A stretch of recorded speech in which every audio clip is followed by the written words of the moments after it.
Karachi special reporter Parveen Mughal. महंगाई और बेरोजगारी के सताए हुए लांडी जोन के अवाम पर कुंडा माफिया का जुल्म का बोझ फौरी खत्म किया जाए।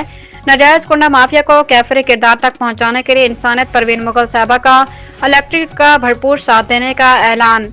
खबर शामिल करते हैं लांडी कराची से रिपोर्ट हमारे ब्यूरो चीफ सिंध इस्माइल मुगल। अवामी खिदमत जज्बे से सरशार खादिम इंसानियत मोहतरमा परवीन मुगल साहबा के इलेक्ट्रिक के जुल्म से सताए हुए लांडी टाउन के अवाम के लिए मसीहा का किरदार अदा करते हुए आज care person team Parveen Mughal human rights Pakistan उन्होंने deputy general manager Landhi zone के इलेक्ट्रिक राव अनवार साहब से मुलाकात की और लांडी जोन के अवाम के दरपेश मसाइल से आगाह किया। इस मौके पर deputy general manager Landhi zone के इलेक्ट्रिक राव अनवार साहब का कहना था कि लांडी जोन के सी के कस्टमर को भरपूर तावन कर रहे हैं।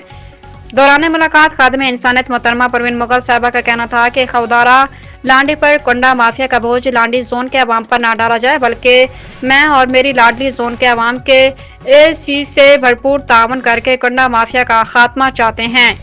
जिला जामचोरो सिंध की बहादुर बेटी खादिम इंसानियत परवीन मुगल साहबा के इलेक्ट्रिक के दौरे के दौरान लांडी जोन के जनरल मैनेजर हदीस कुमार के इलेक्ट्रिक, डिप्टी जनरल मैनेजर के इलेक्ट्रिक राव अनवार साहब को के इलेक्ट्रिक के सताए हुए लांडी जोन के अवाम को भरपूर रिलीफ देते हुए पाया। हरीश कुमार साहब और राव अनवार साहब के अवाम उन्नास बिलखसूस लांडी जोन के अवाम से बेपनाह मोहब्बत रखते हैं।